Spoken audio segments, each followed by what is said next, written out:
So we are continuing in John chapter 12. So we got to the Greeks trying to approach Jesus, trying to get his word on it. Last week I was looking into, well, what does that actually mean? How does that actually manifest itself? And we don't have a time stamp nor a location stamp. But as I was arguing last week, my best guess is this is happening on Holy Tuesday. So not Palm Sunday, not the Monday, but the Tuesday, where Jesus is preaching in the middle court of the temple, as recorded in the other three Gospels, not John, but the other three Gospels talk about him being right there. And it would not have been allowable for new people in the faith proselytes, especially non-Jewish proselytes, to have come into that court. So it makes sense for them to send somebody on in order to communicate with them. But as we go through today and some of the specific persons today, they didn't necessarily ask just anybody. They definitely wanted to get Philip in order to communicate the message. But to introduce us back into the text, let's read through it. So we'll just do part of this. How about reading John chapter 12, verses 20 to 28. I think that should give us enough context. Okay. Now there were some Greeks among those who went up to worship at the feast. They came to Philip, who was from Bethsaida in Galilee, with a request. "Sir," they said, "we would like to see Jesus." Philip went to tell Andrew. Andrew and Philip in turn told Jesus. Jesus replied, "The hour has come for the Son of Man to be glorified. I tell you the truth, unless a kernel of wheat falls to the ground and dies, it remains only a single seed. But if it dies, it produces many seeds. The man who loves his life will lose it, while the man who hates his life in this world will keep it for eternal life. Whoever serves me must follow me, and where I am, my servant also will be. My Father will honor the one who serves me. Now my heart is troubled, and what shall I say? Father, save me from this hour? No, it's for this very reason I came to this hour." "Father, glorify your name." Then a voice came from heaven, "I have glorified it and will glorify it again." Amen. So we're getting into Philip, who is from Bethsaida in Galilee, as it mentions here. So last week, I believe I asked you, where do we hear about Philip? How do you know anything about Philip? Very little. Yeah, we generally know very little about Philip, but the things that we do know, where do they appear? I'm going to guess John. Yes, generally. Although last week, I can't remember who's it might have been Helga. But the Ethiopian eunuch, going back to Ethiopia, that's also when we have a specific story about Philip, and that's actually the most extensive story we have about him. So aside from that, everything else we basically know from the Gospel of John. So Philip, like the rest of the disciples, appears in the list of the 12, and that appears in Matthew, Mark, Luke, and Acts. But they don't go into any detail about Philip. Acts very much later on talks about the Ethiopian eunuch. That's Acts chapter 8. But Philip appears a few times in John, and this is usually how we get to understand him a little bit better. So his first appearance, which we've already seen,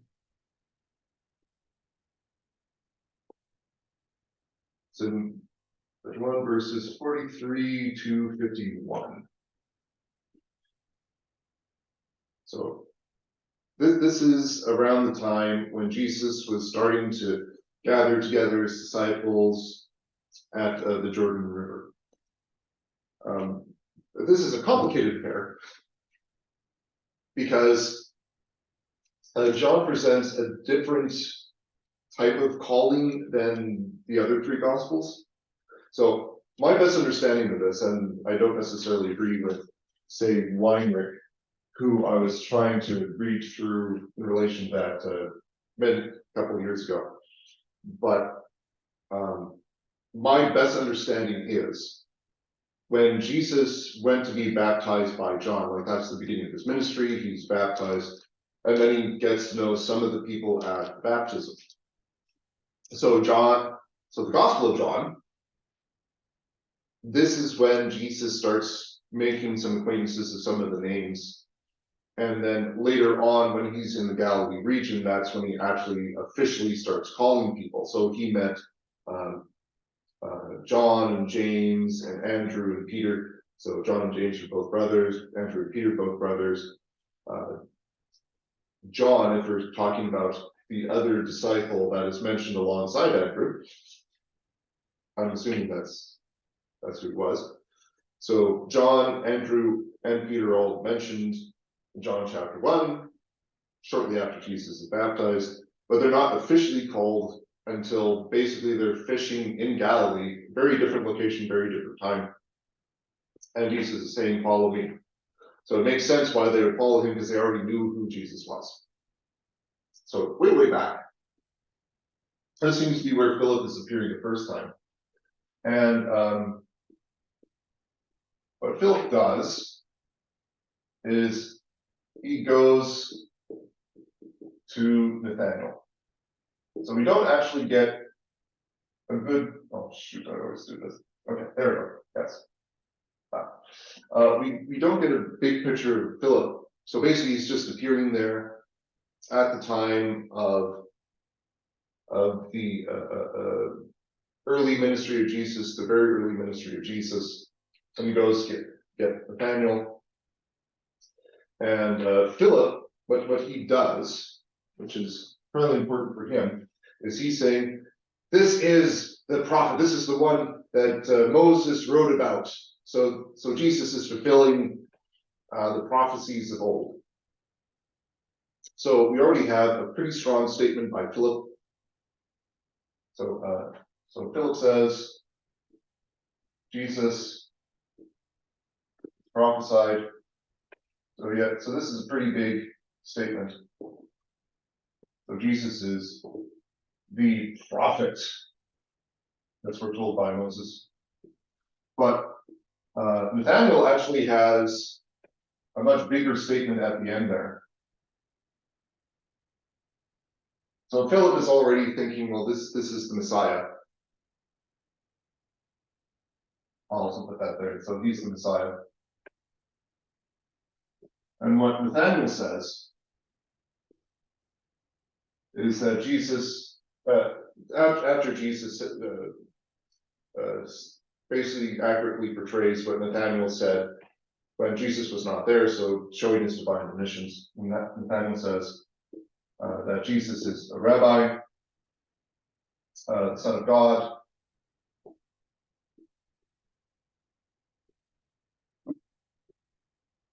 Write that a little bit better. God and the King of Israel. And this would be more of a messianic king. So Nathanael actually ends up having a greater confession of faith than Philip does, even though Philip's confession of faith is pretty big. So Philip next appears very briefly in John chapter 6, verses 5 to 7. So this is right before the feeding of the 5,000. So the crowd's there. Jesus knows what he's going to do, but then he decides, I'm going to put the question out there. So he goes to Philip and he asks, hey, Philip, how about buying some bread for all these people? And then Philip's like, what? How are we going to feed all these people? There's no way we could feed that. So Philip's in disbelief, pretty much.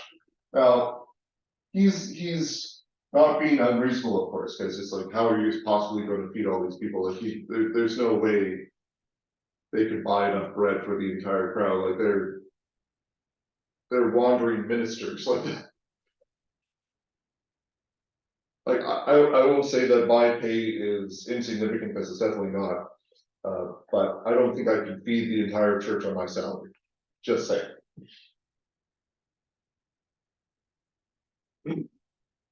So we actually get a bigger confession of faith from Andrew, who's a companion of Philip, one of the closer companions. And Andrew presents the boy with food. So Andrew actually has, I'll put specifically fish there, fish and bread. So at this point, like, Philip is still seen as somebody pretty close to Jesus, because there's only about half the disciples named in the Gospel of John. So Philip is being portrayed as one of the important ones, especially with Jesus asking Philip specifically, hey, how are we going to feed all these people? But he's acting in disbelief. Andrew actually presents the fish and the bread. He goes on to say, but how far will that go? Is that really any different? Well, he's at least trying to help the problem.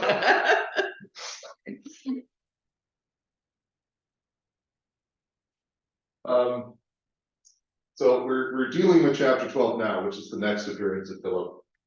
So we're going to jump to his last appearance in chapter 14, verse 8.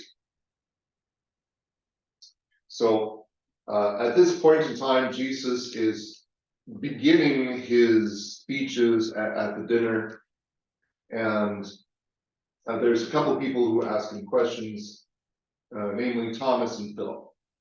So Philip is specifically asking, well, this is also right after Jesus says, I'm the way, the truth, and the life.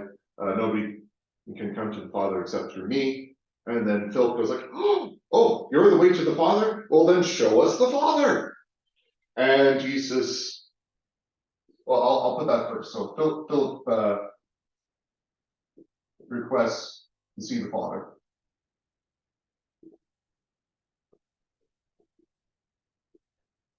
And again, like, this is a generally reasonable request, but Jesus is pointing out more or less the ignorance of Philip at this point in time. Now, Philip's not going to be the only one out, but like this is kind of a classic example of what Peter might do, because Peter will be all gung-ho and say, oh Lord, why don't we make tents for these people? And then God's voice from heaven will say, no, listen to my son. Don't pay attention to Moses or Elijah, pay attention to my son. So Peter is typically the one who's portrayed as having foot and mouth syndrome, but in John's gospel, Peter is actually not portrayed that way. Funnily enough, there's only a couple things that John might be giving as a bit of a jibe to Peter. We're not quite there yet. But there's a couple little elbows to the ribs where John at the resurrection is saying the disciple Jesus loved and Peter both took off for the tomb, and the disciple who Jesus loved beat him in the race and got there first. And then Peter stuck his head in before the other disciple, but I got there first. And at the very end, when Jesus has the miracle on the Sea of Galilee, and they get a whole bunch of fish, and it takes everybody to try and pull in the net, and they can barely do that. Well, then that's when Peter basically abandons the boat and then swims over to the shore with Jesus, leaving the other guys to do all the work to bring the fish back. So there's a kind of a couple elbows in the ribs there to Peter that John has, but he doesn't really portray Peter as the one who's putting his foot in his mouth. For John's gospel, that tends to be more Philip. So Philip is the one who asks a little bit more in disbelief. Andrew is the least willing to help. And Philip is the one who requests to meet the Father. And again, like all the disciples would have the same request. Like Philip's not the silly person in the group. Like he's just saying, this is what we want to see. but Jesus practically rebukes him, saying that basically he is the Father in a sense. Where he says, if you see me, you have seen the Father.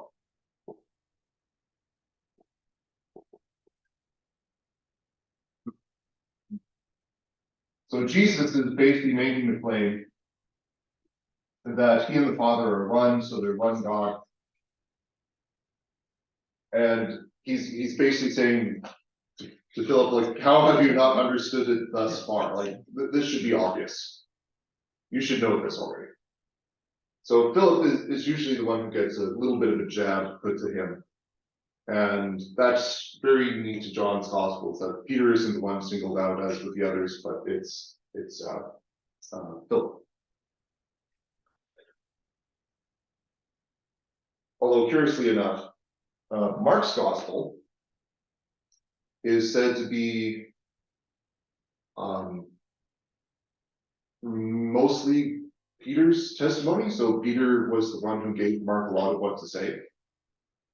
So Peter was not holding punches back from himself when he was giving Mark some idea of what to say. And then those passages are typically what are recounted in Matthew and Luke. So when Peter is portrayed as having his foot stuck in his mouth, that's probably because Peter wanted to highlight that. Like, it's not about me, it's about Jesus. Similar to John saying, it's not about me, I'm just the disciple Jesus loved. So I'm not even going to name myself. So with Philip here, yeah, it might be a little bit of a jab of John to Philip, but Philip's not necessarily going to complain that much. So this is who Philip is. So he's the guy who does not necessarily understand everything. He's a little bit in disbelief. He might be a little bit more reluctant than some of the other disciples into making the big, broad claims of faith. But no, he's still very much a faithful disciple.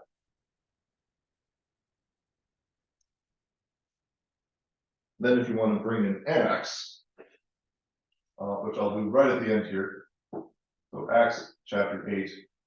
So Philip, he testifies to Ethiopian eunuch.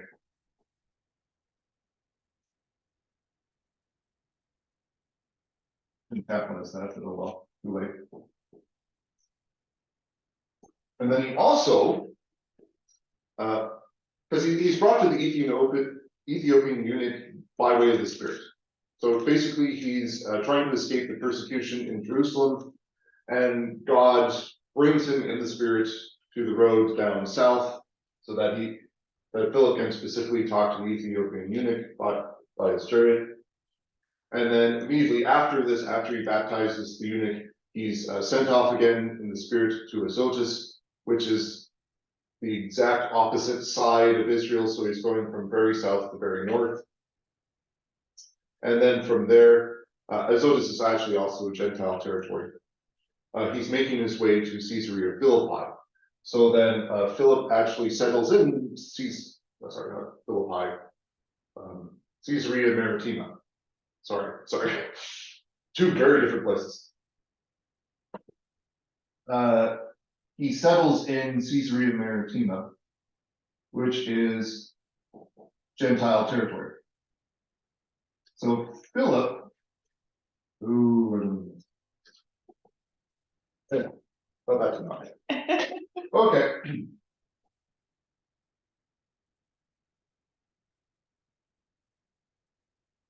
Here, there we go. You spell first. Okay.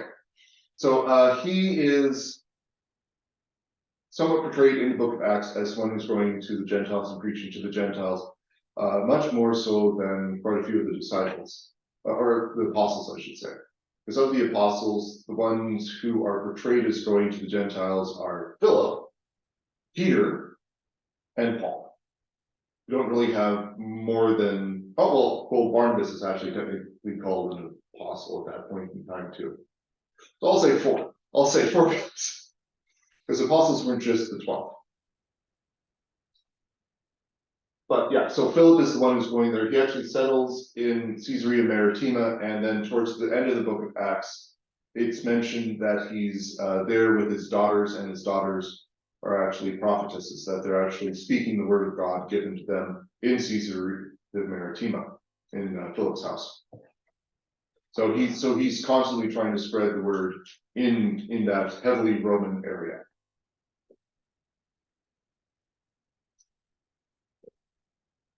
So at the very beginning, we don't really see Philip going off to the Gentiles, but we do definitely see him going off to the Gentiles in the book of Acts.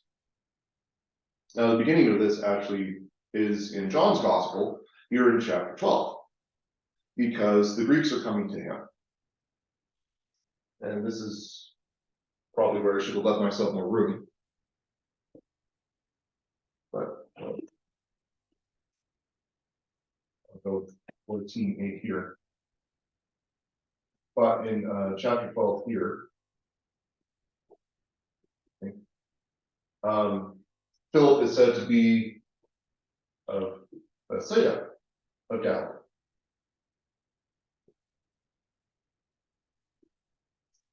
In Acts chapter 8, when they talk about the eunuch, why is that important? Why did they mention, and they call him the eunuch several times?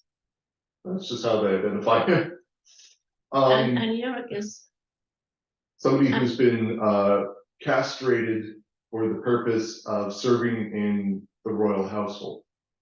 So eunuchs are generally seen as trustworthy officials because they're not going to have dalliances with the queen or any of the princesses or any of the nobles' families.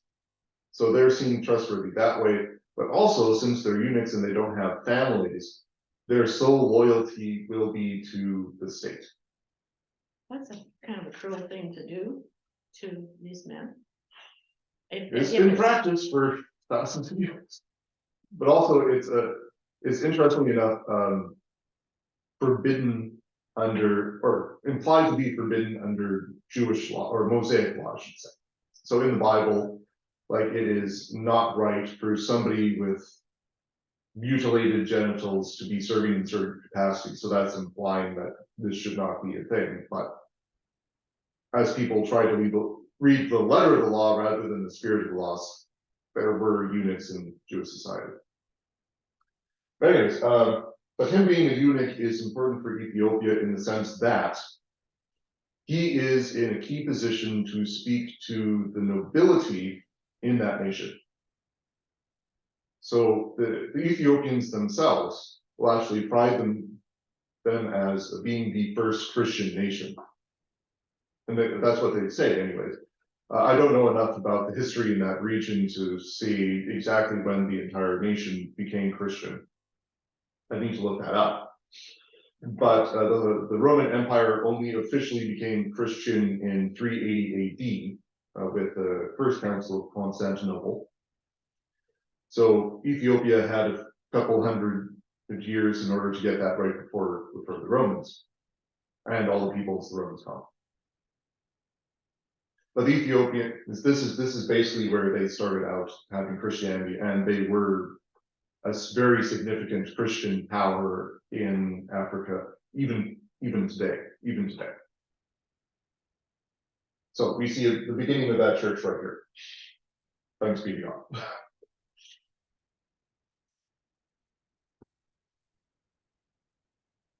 Okay. Yeah. So Bethsaida of Galilee. Why is that important?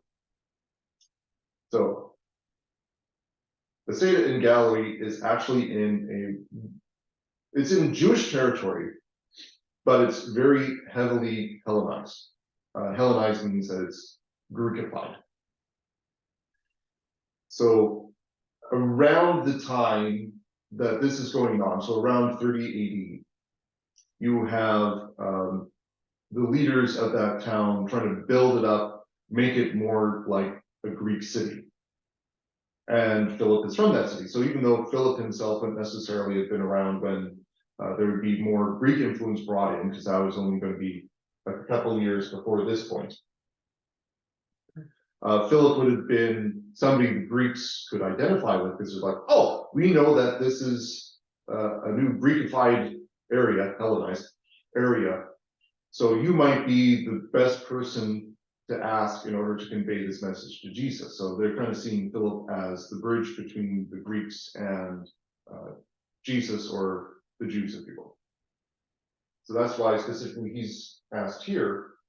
And we can see later on in Philip's history how this is being built up, where he's now not just going to the Greeks, but he's also going to the Ethiopians. He's also going to the Romans. And since Caesarea Maritima was like the port city of the Roman Empire in all of the Levant, he had access to a whole bunch of other peoples who would be able to come in. So yeah, Philip is being portrayed as kind of a missionary to the Gentiles, as well as somebody who is willing to ask Jesus stuff, but not necessarily getting it right. So Jesus has to be the one who gives speeches to Philip so that Philip understands, but still, Philip's heart is in the right place with all of us. He definitely understands by this point in Acts, post-Pentecost. Same thing for you.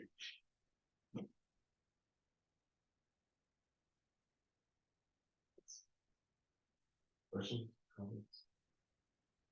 Know who Philip is?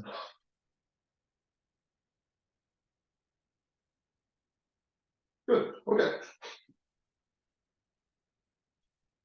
On to Andrew. Woo, woo. So Andrew,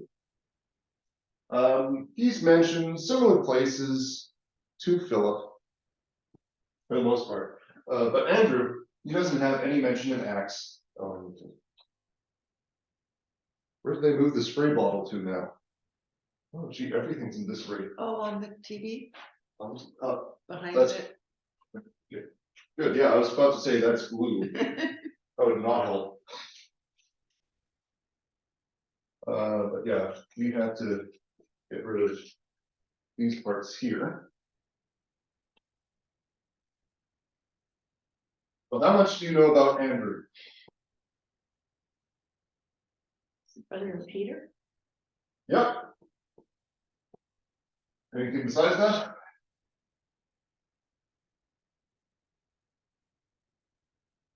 The odds are no, because he's mentioned even less than Philip. Awesome. Oh no, I shouldn't get rid of that part. I'll need to get rid of this part, but I shouldn't get rid of that part. I'll need to get rid of this part because Andrew's coming in a little bit different way. But same basic areas.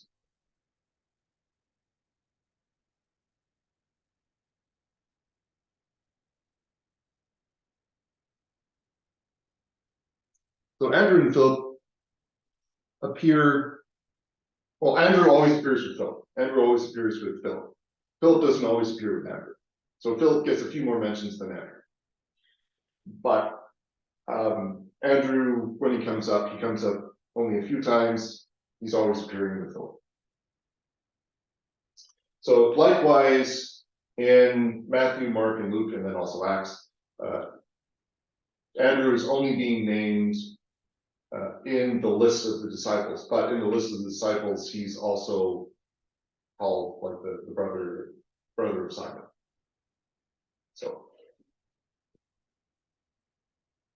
oh wait,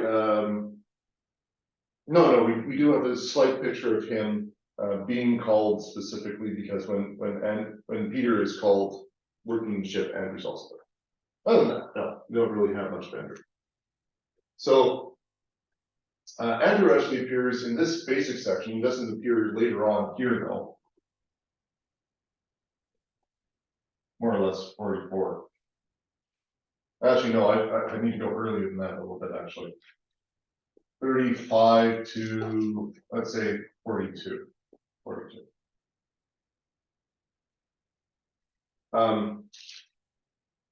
So Andrew also appears there at the very beginning, one of the first disciples that really gets into talking with Jesus.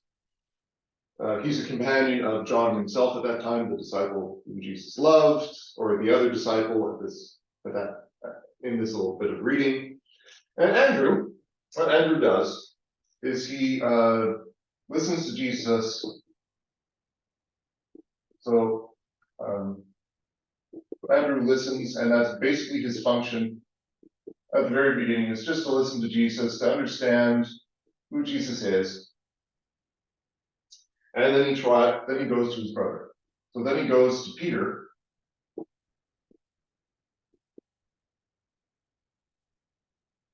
In order to preach Jesus to him so that Peter himself might follow Jesus as well. So we have that. We have Andrew kind of presenting the boy here in chapter 6. And then we also have Andrew.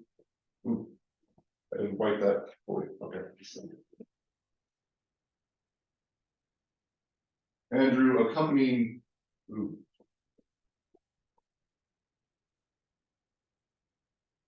Oh, that's not good.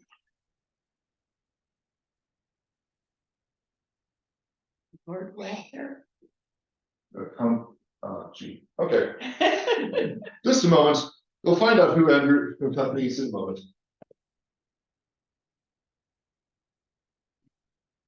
Otherwise, not rich. But Andrew accompanies Philip to Jesus.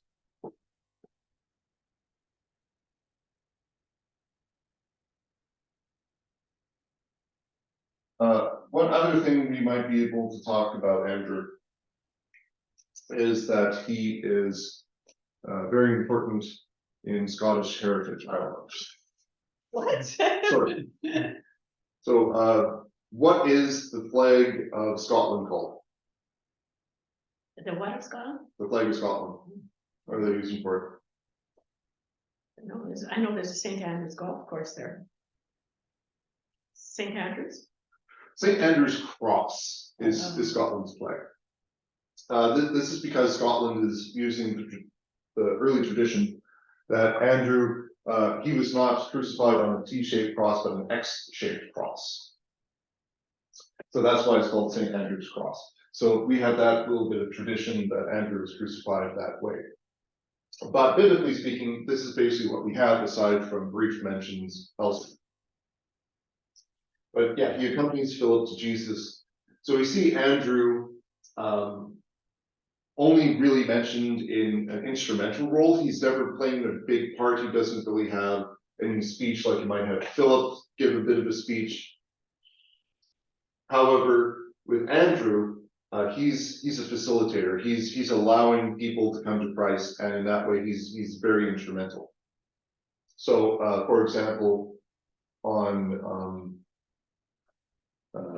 the Saint Day of Saint Andrew, we are basically thanking the Lord that he was very instrumental in bringing Peter to Christ, and that's not really saying much about Andrew, but we still need people to bring other people into the church.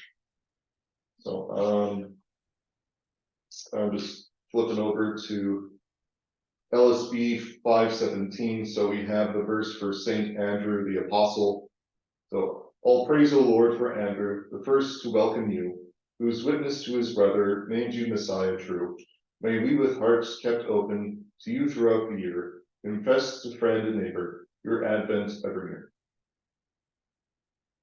So yeah, usually when we're observing St. Andrew, we're just going, hey, yeah, this guy brings other people to Christ. This is a good thing.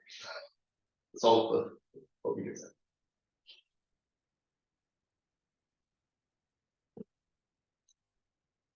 Presbyterian churches are often St. Andrews, aren't they? The St. Andrew. I think one downtown is, isn't it? I'm not entirely sure about the frequency of that.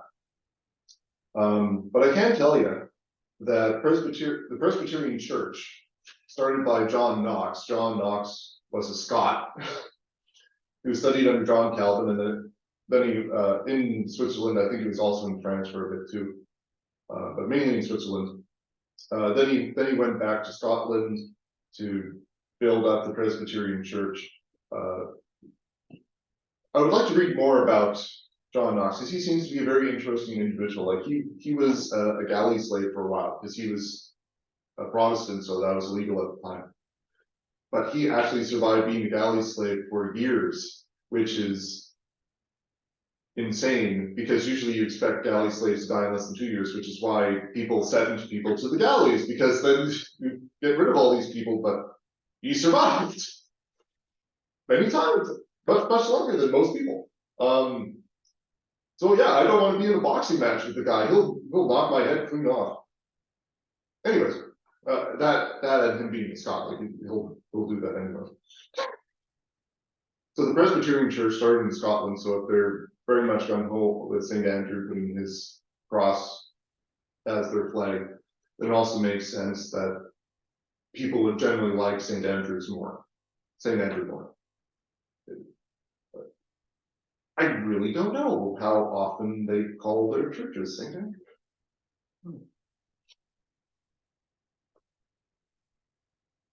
Yeah.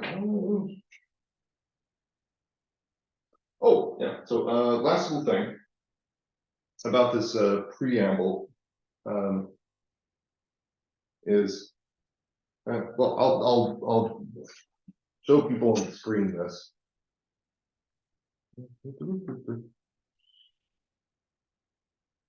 So the Greeks, when they're speaking specifically to Philip, they say, "Sir." The actual Greek, of course, is Kyrios, Lord. So it's not meaning they're just calling him God, but they're just being respectful. So that's why it's translated as sirs, because that's the sense which it's being used. So they're being very respectful to Philip, saying, "Sir, we would like to see Jesus." So then Philip went to tell Andrew, Andrew and Philip in turn both went to tell Jesus. Last little thing here is, well, what manner of seeing are they actually asking for? So this is most likely John having a double entendre here, where they're not asking, "Hey, can Jesus come out so that we can speak with him and talk with him, that we get to see him?" It's most likely John's double entendre for belief, that they would like to see Jesus, is John's way of saying they're ready to have faith in Jesus, is basically what John's trying to say. This is why Jesus is being prompted to reply, "The hour has come for the Son of Man to be glorified." Well, you got that all from Greeks wanting to see you? What's going on? But Jesus is trying to, or John is trying to contextualize Jesus' understanding this as the Gentiles coming into the church, or desiring to come into the church. So Jesus now seeing that the nations, the Gentiles, are coming to him, is saying that, yeah, now the time has come for me to actually make it possible for all peoples to be saved through me. So yeah, John is seeming to say that this is more than just sight, which we've done to death in John chapter 9 with the man born blind.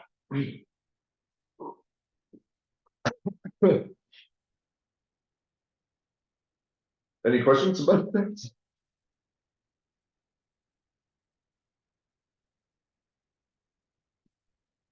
Nope. Okay, then let's have a bit of the next couple verses there. See how far we get.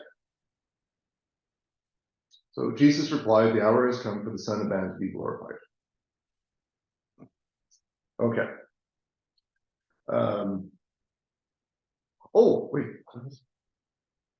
Oh, yes, okay. So Jesus replying there, that is actually not past tense. The NIV is translated as past tense. Actually, I'm curious, what does the ESV say, Nancy? What do you have there, very beginning, verse 23? And Jesus answered them. Ah, okay, I thought it was going to be different.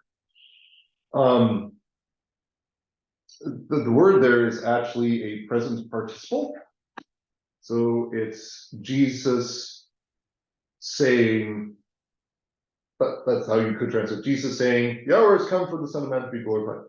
So the idea might actually be that Jesus did not say this just once, because the Greek says,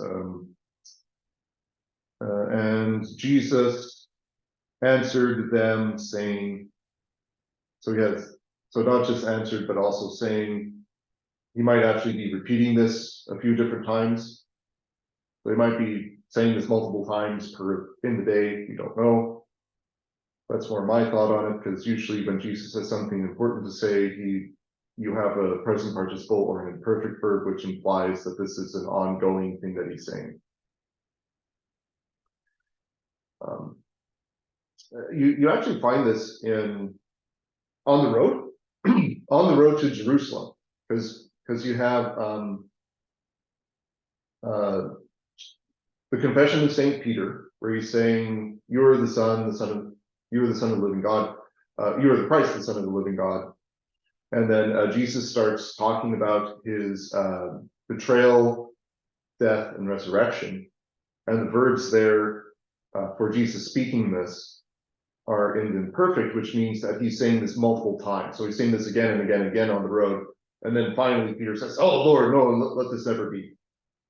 But the idea is that Jesus is continuously saying that as they're going along. So since this is the same topic, I'm more inclined to say that this isn't just Jesus saying once, but Jesus is saying a few different times, this is what's going on, until finally he gets to the point where he says, "Father, glorify your name," and then you hear the voice from heaven. My explanation says that apparently answered them means that he was speaking to Philip and Andrew rather than the Greeks. Yep. We don't have any explicit word from John himself saying that Jesus actually went out to go see them. So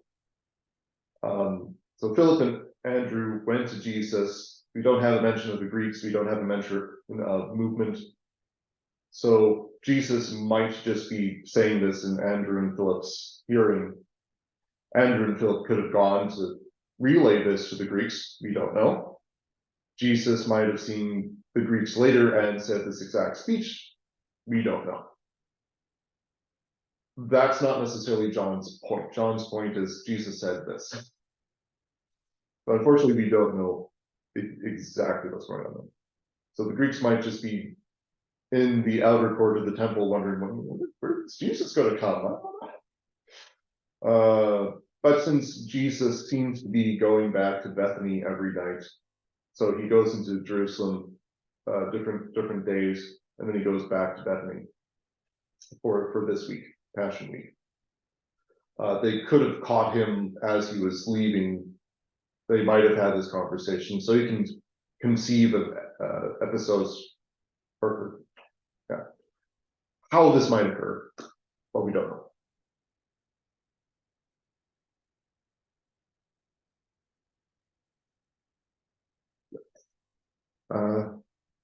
Okay, so the hour has come. So of course the hour refers to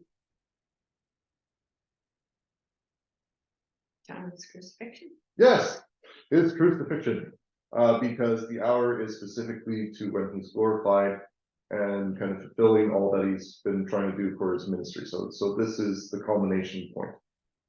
We also find later on when Jesus is saying it is finished, like that word right there is also trying to relay the major importance of it. John himself, as a commentator on the scene, attaches like his great statement. This is exactly what happened to when Jesus' blood and water flowed out of his side. One of the parallel scenes to the crucifixion earlier on in the Gospel of John is the wedding feast of Cana, and that's when Jesus explicitly tells Mary Mother, "My hour has not yet come." So if we're thinking about parallel, well, yeah, when does the hour come in relation to this scene? Well, it's at the crucifixion. So the hour is when he's glorified, will be the crucifixion. Interestingly enough, though, so has come. Like this is actually true for the English as well as the Greek, which I'm coming to learn. So I don't know how well you know English grammar. I can't say that I truly understood it before I had to learn Greek grammar, and then you had to learn English grammar and understand other grammatical forms in different languages. But this is called the perfect tense. So the idea is that this is a completed past action. So Jesus saying the hour has come. But why aren't you on the cross already, Jesus, if the hour has come? So the tense of the word is not supposed to be referring specifically to time, but he's on the cross. But he's saying that it is a complete action, that this is occurring right now. So it is so much extra force to it.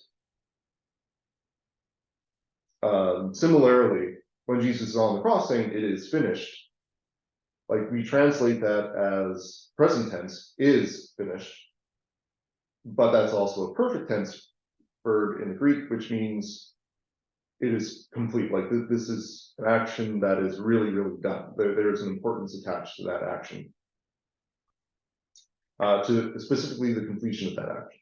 So Jesus is saying, yeah, everything's been prepared for what's going to occur, is more or less the sense of this. Yeah, and also in this specific speech, Jesus uses the word now a few different times to try to emphasize the present tense of what's going on. That even though he's not on the cross yet, it's very much present. Crucifixion. So the hour coming, and this is how Weinrich is a commentator that I'm using. How he's presenting this is Jesus saying the hour has come for the Son of Man to be glorified is attached to the fulfillment of prophecy in Isaiah chapters 52 and 53. And it's reasonable to make that claim because Isaiah 53 verse 1. Isaiah 53 verse 1 is being quoted here in John chapter 12 verse 38. So John is saying, so Jesus did a whole bunch of stuff and this is fulfilling this specific prophecy. So we're supposed to have in our minds the prophecy of Isaiah when Jesus is saying this.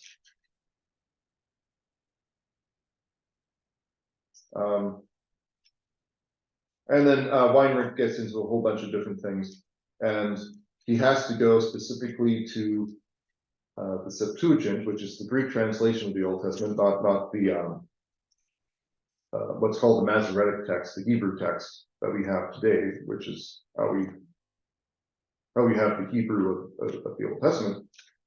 But in the Septuagint, the Greek translation,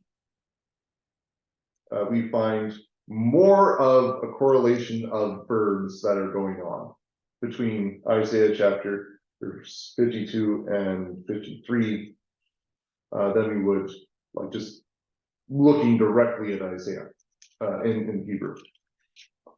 So the words that Weinrich really harps on are lifted up and glorified. And that's because Jesus' own speech is emphasizing the glorification as well as being lifted up. Lifted up comes up towards the end of the speech. So this is verse 32. Jesus says, and when I am lifted up from the earth, all people will be drawn to me.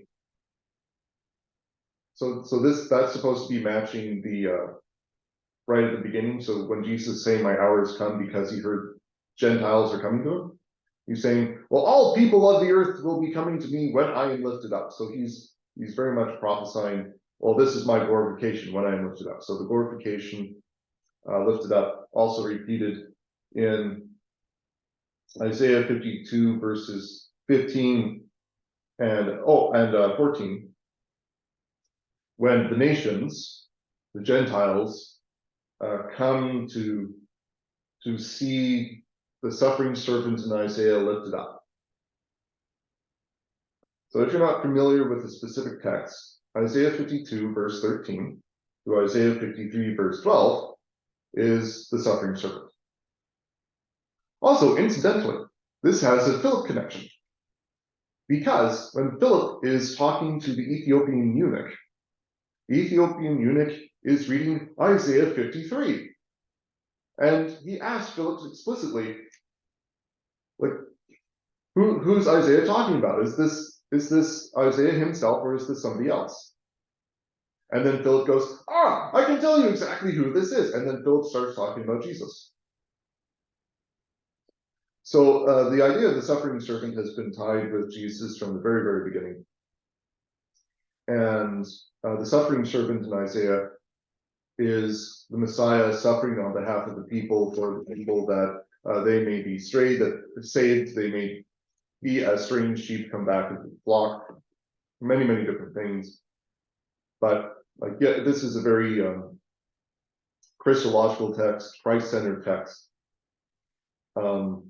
You're also talking about different nations, so this is also why Jews don't necessarily go gung-ho on that specific prophecy in the Old Testament, because it has extremely clear parallels to the life of Jesus Christ. So if they don't want to believe in Jesus Christ, they don't like that text specifically.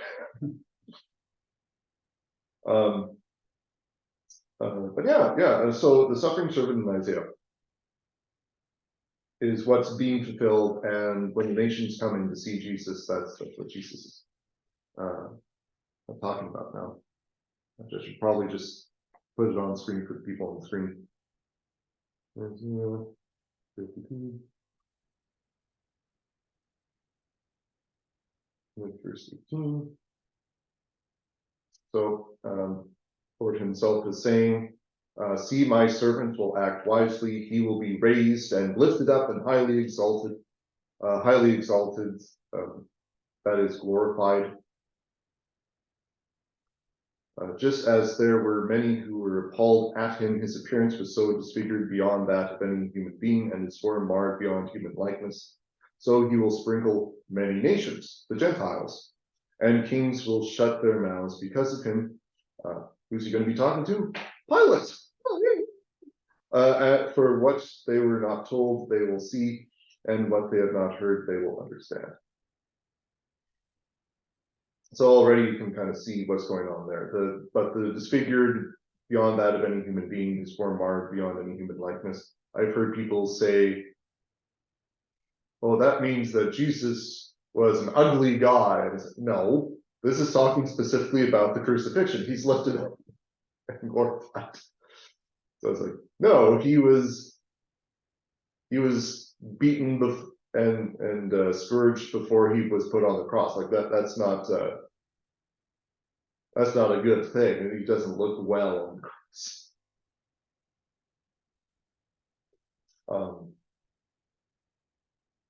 I'll briefly go into chapter 53. So what's being quoted by John is specifically the first verse here, where he says, "Who has believed our message, and to whom has the arm of the Lord been revealed?"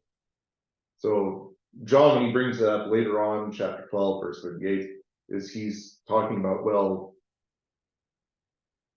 the Jews have had this revealed to them. Jesus is speaking this, but it's the Gentiles now, the Greeks, who are coming to understand this more than God's own people, specifically the Pharisees.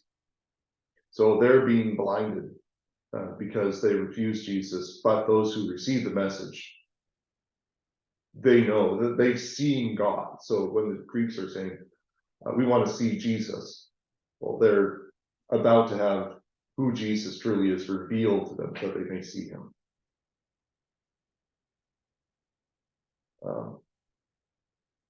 But yeah, you'll probably recognize a lot of the sayings here in chapter 53. So he had no beauty or majesty to attract us to him, nothing in his appearance that we should desire him. He was despised and rejected by mankind, a man of suffering and familiar with pain.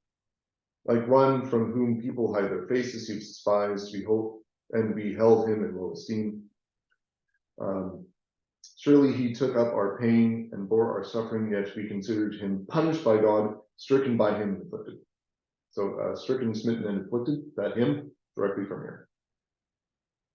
He was pierced for our transgressions, he was crushed for our iniquities. The punishment that brought us peace was on him, and by whose wounds we are healed. Again, extremely familiar. We all, like sheep, have gone astray. Each one of us has turned to our own way. The Lord has laid on him the iniquity of us all. Again, very familiar. Peter, in the letter of 1 Peter, references that verse specifically. He was oppressed and afflicted, yet he did not open his mouth. He was led like a lamb to the slaughter, and as a sheep for its shearers was silent, so he did not open his mouth. So he was silent in quite a few of the trials, and he allowed himself to be found guilty and brought to the cross. By oppression and judgment he was taken away. Yet two of his generation protested. Yeah, a lot of people were there saying, yeah, crucify him, crucify him. For he was cut off from the land of the living. For the transgression of my people he was punished. So on behalf of the sins of the people he was punished, but also because the people were sinful, they tried to punish him. He was assigned a grave with the wicked and with the rich in his death, though he had done no violence, nor was any deceit in his mouth. I believe St. Peter explicitly mentioned that verse in the Pentecost sermon in Acts chapter 2. Yet it was the Lord's will to crush him and cause him to suffer, and though the Lord makes his life an offering for sin, he will see his offspring and prolong his days, and the will of the Lord will prosper in his hand. So, through Jesus Christ, or through the Messiah's suffering, unjust suffering, you will bring prosperity for those of the Lord. After he has suffered, he will see the light of life and be satisfied. By his knowledge, my righteous servant will justify many, and he will bear their iniquities. He will still forgive people, even after the resurrection, right? When he will see the light of life, even though he is crushed. Therefore, I will give him a portion among the great, and he will divide the spoils with the strong, because he poured out his life unto death, was numbered with the transgressors, for he bore the sin of many and made intercession for the transgressors. The hymn to Christ in Philippians chapter 2 kind of says something like this, where Jesus Christ was a servant and served even unto death on a cross. And because of this, his name is lifted above every other name, and before him all knees will bow. So yes, he is the portion among the greatest. Book of Hebrews also talks about that a little bit. But yeah, there's very, very clear connections to Jesus, his death, resurrection, and his work even afterwards, justifying us from our sins, found in that prophecy in Isaiah. And again, yeah, parts of it are quoted all over the place in the New Testament. So arguably, this is what Jesus is thinking about, because at the very beginning of that, that's where the nations are starting to come to him to see him when he is glorified. So Jesus doesn't necessarily need to talk with them before he's glorified, before the crucifixion. Also, why we don't necessarily have an explicit speech in John about this, but the important part is that Jesus is going to the cross so that they may see him on the cross and that they may have their sins forgiven in him at the cross. So Jesus has not yet fulfilled his work on behalf of the nations as well as the Jews. So he's awaiting the time when that will be fulfilled.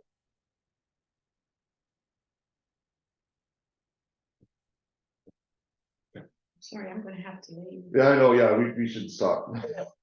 See Carol. Okay. So let's close in prayer. Thank you, Almighty God, that you have brought us today, even though we are few in number at this time. We ask you, O Lord, to be with all those who are not able to make it here with us today, in person or online, that you take care of them, that you enrich their lives, and have them pointed to Jesus Christ on the cross and your salvation there, just as you have pointed us in our reading today. We thank you, O Lord, for the work of Jesus, that we might be found in your heavenly kingdom. In Jesus Christ's name we pray. Amen.